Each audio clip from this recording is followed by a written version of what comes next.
네, 여러분 반갑습니다.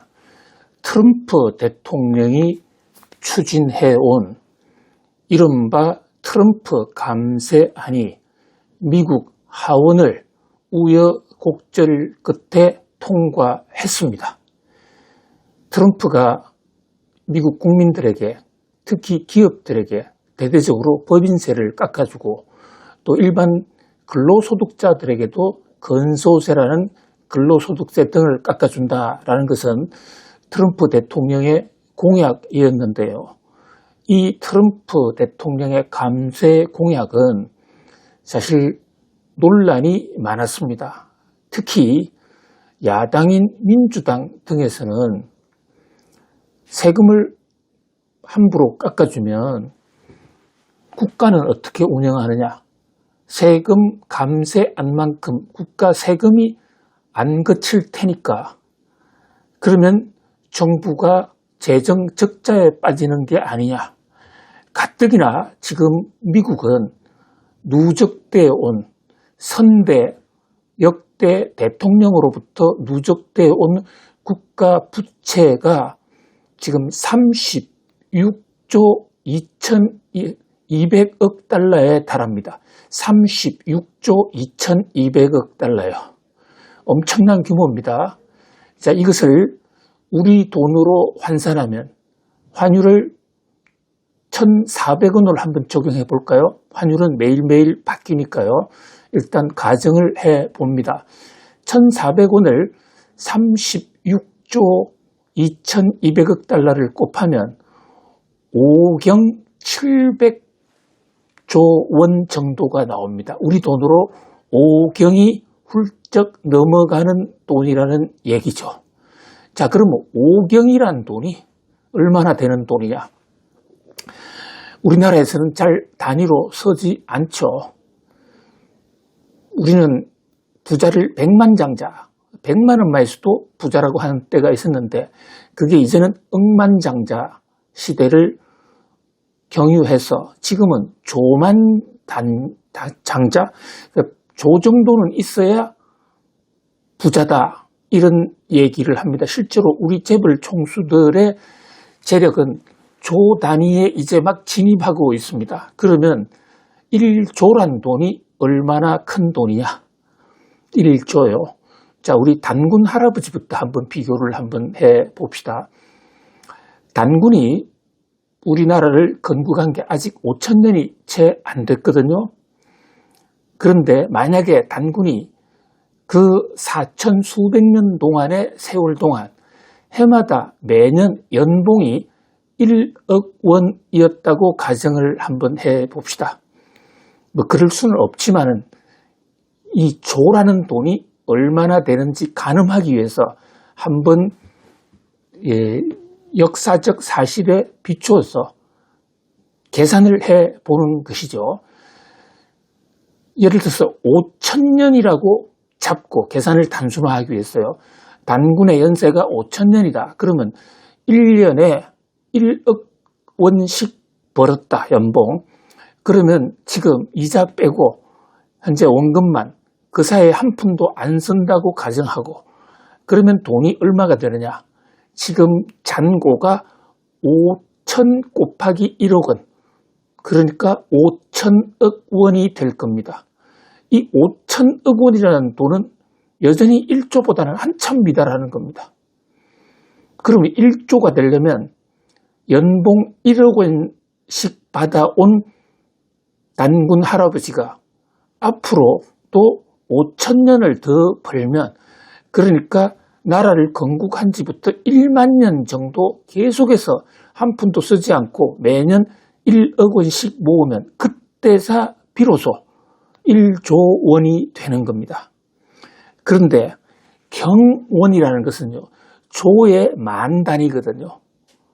그러니까 5경이라는 얘기는 1조라는 금액에 비해서 1조라는 금액에 비해서 5만 배나 더 많은 것입니다.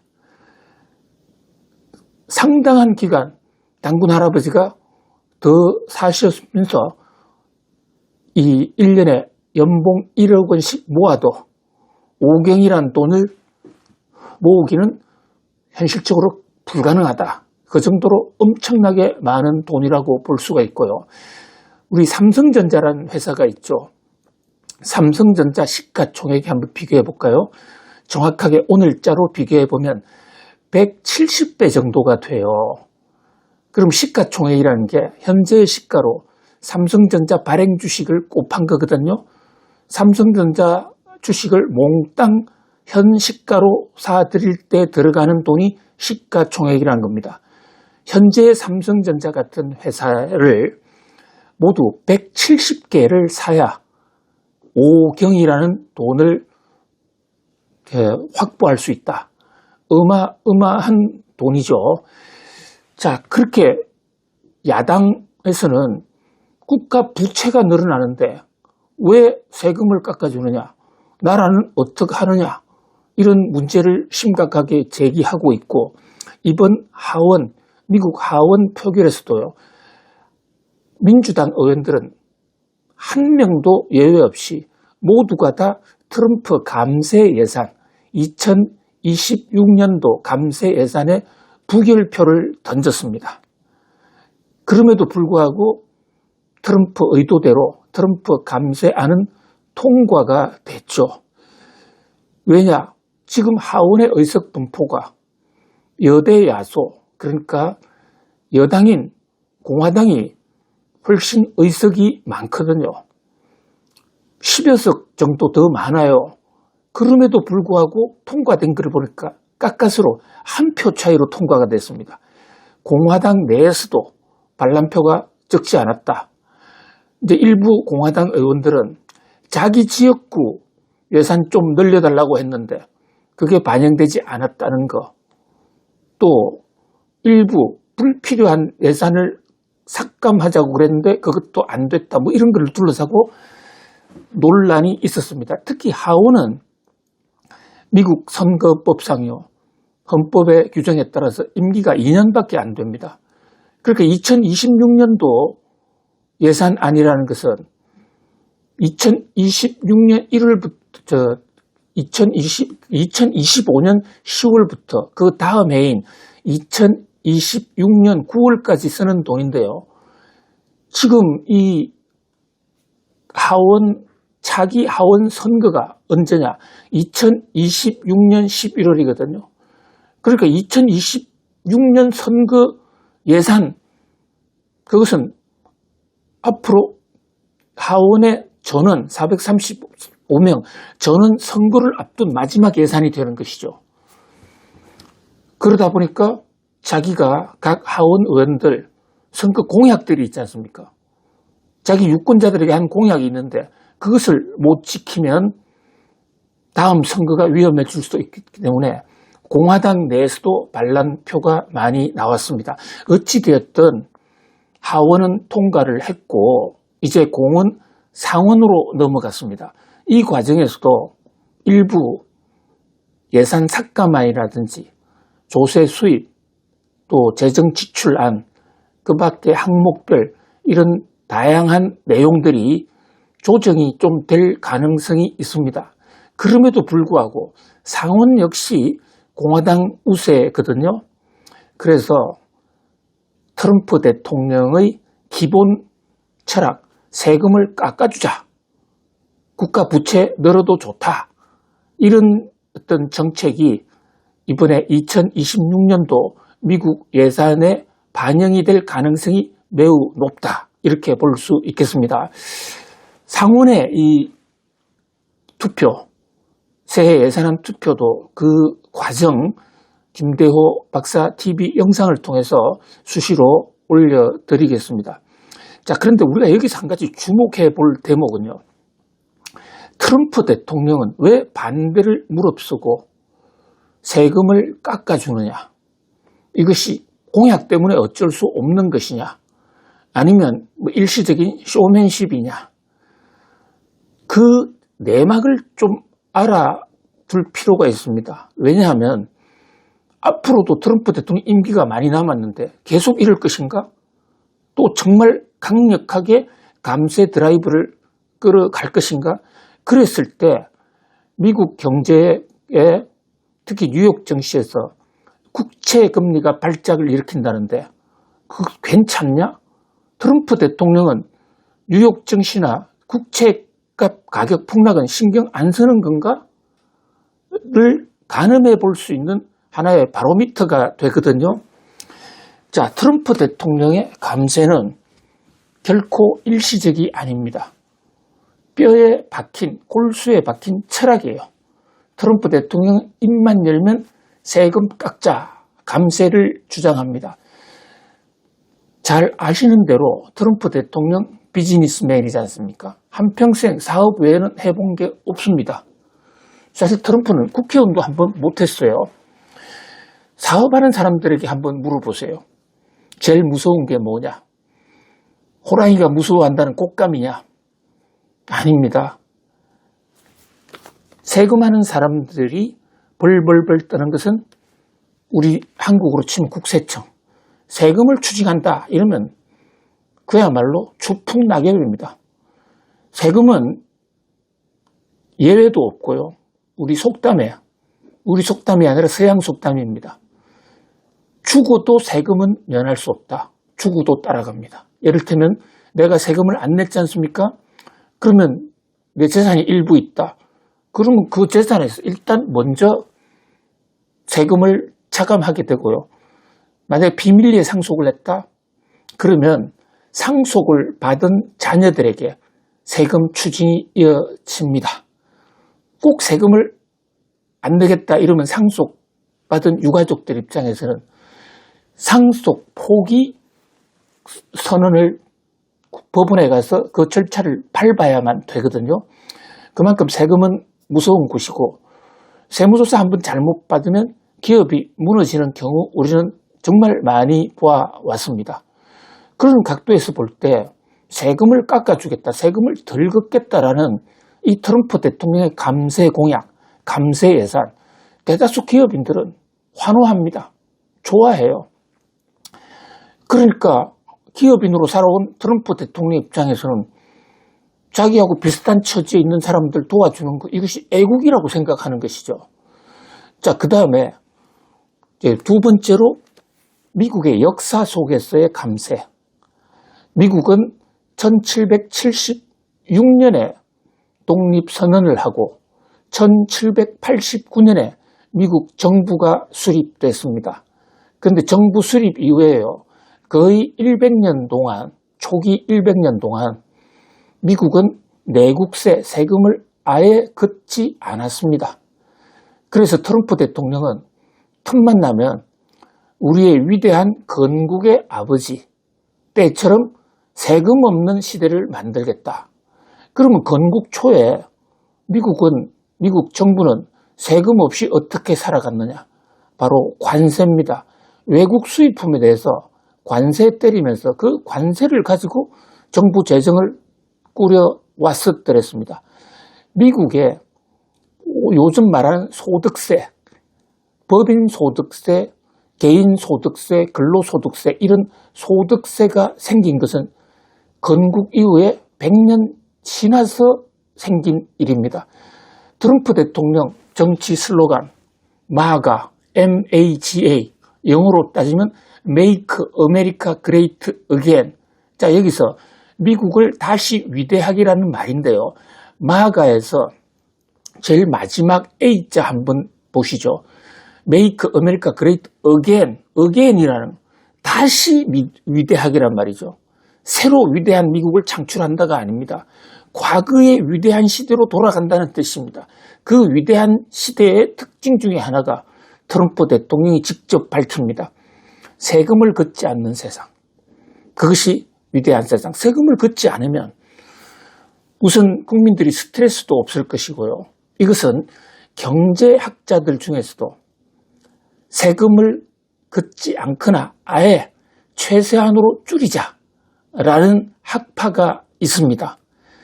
자, 경제학에 여러 학파가 있는데요. 세금 문제와 관련해서 가장 강력하게 세금 타도, 세금 박멸을 주장하는 학파, 여러분도 잘 아시는 학파입니다.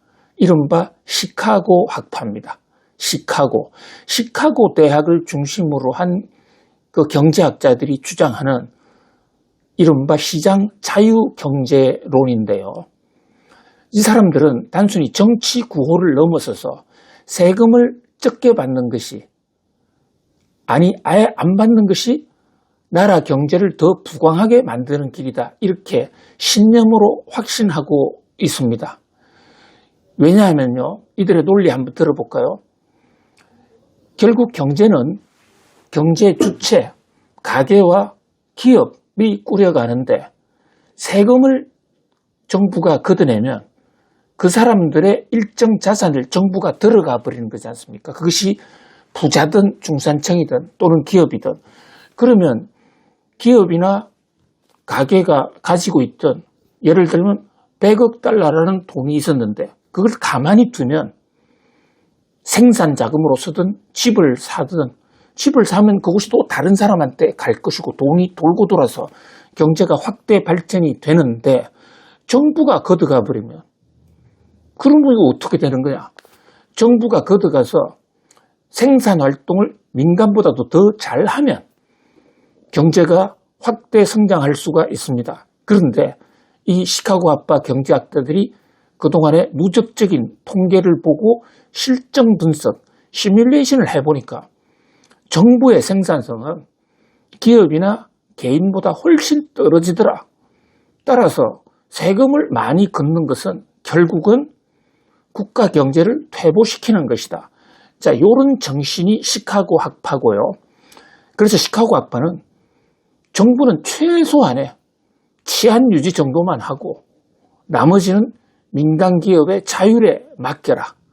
그것이 이제 완전 무결한 시장 자유주의입니다. 요게 근대에 들어와서 자유주의 경제학, 또 최근대로 와서는 신자유주의 경제학으로까지 연결이 된 것입니다. 자, 그런데 여기에 대해서 경제학자들의 의견이 100% 일치하느냐? 그렇지는 않습니다. 여기에 강력히 반대하는 세력도 만만치가 않습니다.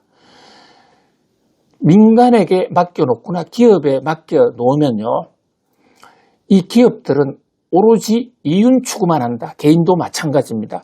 그렇게 보는 시각이 있어요.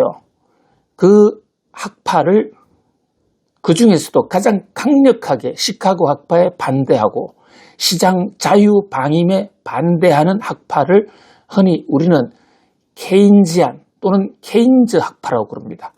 케인즈 많이 들어보셨죠?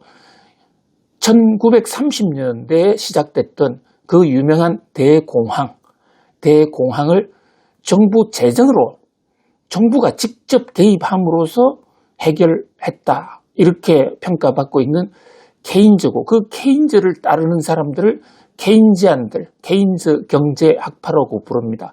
자, 이들은 시카고 학파의 주장대로 모든 돈을 민간에만 맡겨뒀더니 자기 이윤만 추구하는데, 상당 부분은 자기 이윤 추구가 그것이 사회적으로 경제적 부를 확대시키고 국부를 정진시키는 것은 사실이지만 반드시 그런 건 아니더라. 이를테면 환경 파괴하는 사람들이 있는데요. 뭐 우리나라에도 과거에 두산전자가 페놀을 낙동강에 고의로 방출을 했다가 엄청난 사회적인 물의를 빚기도 하지 않았습니까? 그런 어떤 일부 악덕업자의 공해 물질 방출 같은 게 있게 되면 그 기업은 돈을 벌어요.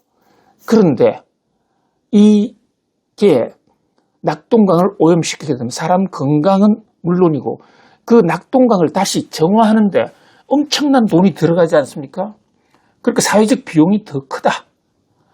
그래서 모든 돈을 민간에게만 맡겨놓아야 국부가 커진다는 이 시카고 학파의 이론은 한계가 있다, 이렇게 보는 겁니다. 자, 또 하나, 이를테면 첨단 산업, 전기차나 배터리를 한번 예를 들어볼까요? 새로 추진하는 첨단 산업은 바로 이익이 나기가 어렵습니다. 엄청난 투자를 해야 되는데 그 투자에 과실이 맺어지는 데는 시간이 한참 걸려요. 이를테면 테슬라가 전기차를 진출한 게 지금 20년이 넘어가는데요. 최근 한 5년만 흑자를 냈던 것이 그전에는 엄청난 양의 적자를 냈습니다. 자, 테슬라가 지금도 완전한 흑자일까요?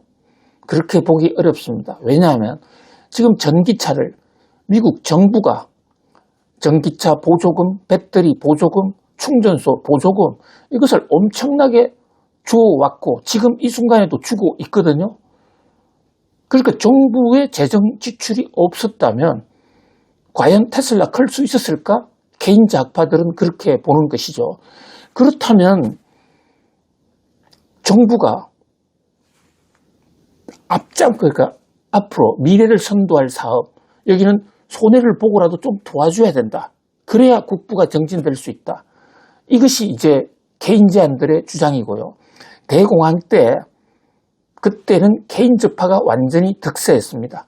케인즈 학파의 시대였어요. 왜냐하면 그 전에는 시카고 학파가 주도하는 자유방임의 시대였는데요. 이때 기업인들에게 맡겨놓으니까 대공황이 오지 않았느냐라고 케인즈안들은 주장을 한 겁니다. 대공황의 원인은 관세란 설도 있고 여러 가지 난분분합니다. 아직도 정설은 없어요.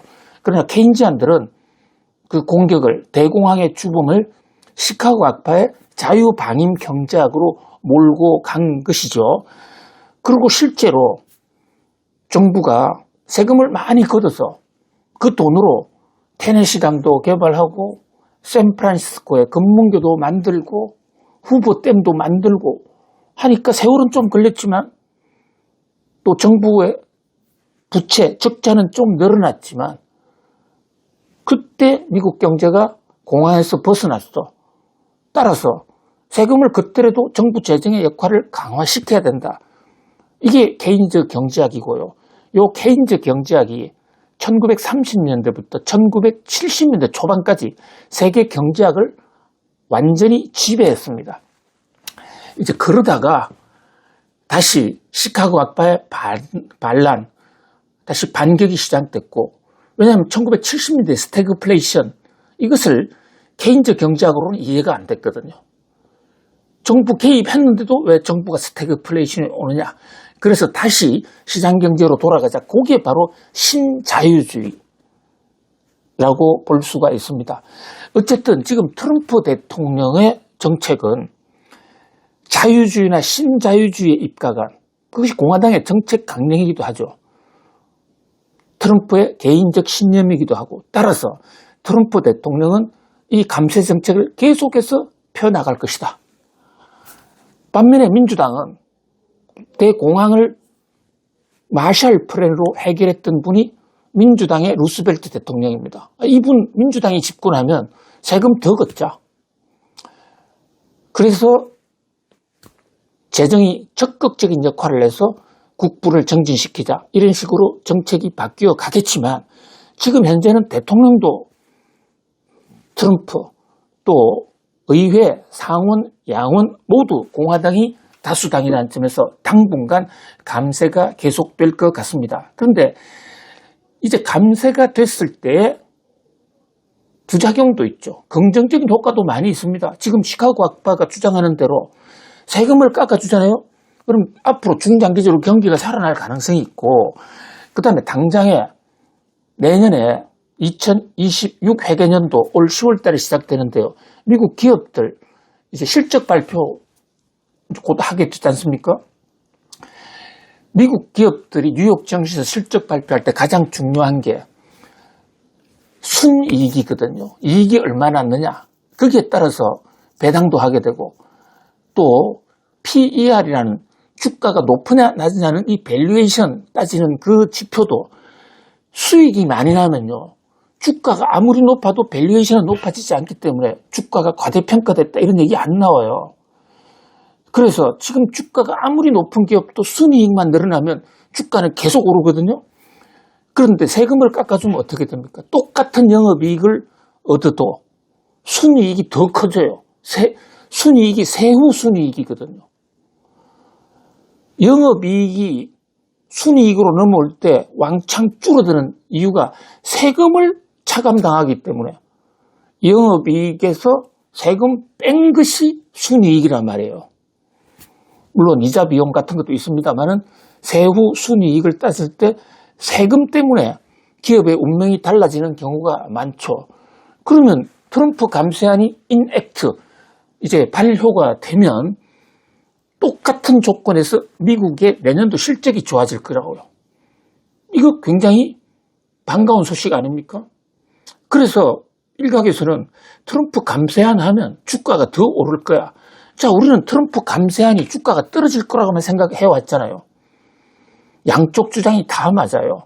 트럼프 감세안은 세금을 줄임으로써 기업의 재무 실적을 높이고 또 경기를 활성화시키는 플러스적인 효과가 엄청나게 있습니다.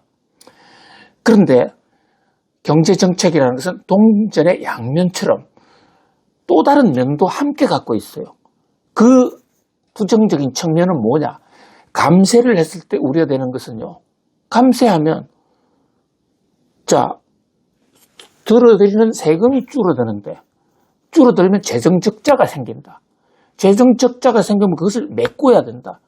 그럼 국채를 발행한다. 그럼 국채값이 떨어지고 국채금리가 올라간다는 거 아닙니까? 자, 이런 면에서 감세로 인한 기업 경기 회복이 크냐 아니면 감세 때문에 생기는 재정적자 그로 인한 국채값 하락으로 인한 주가 하락 요인이 크냐 요 두 개를 비교해 봐야 되는 것이에요.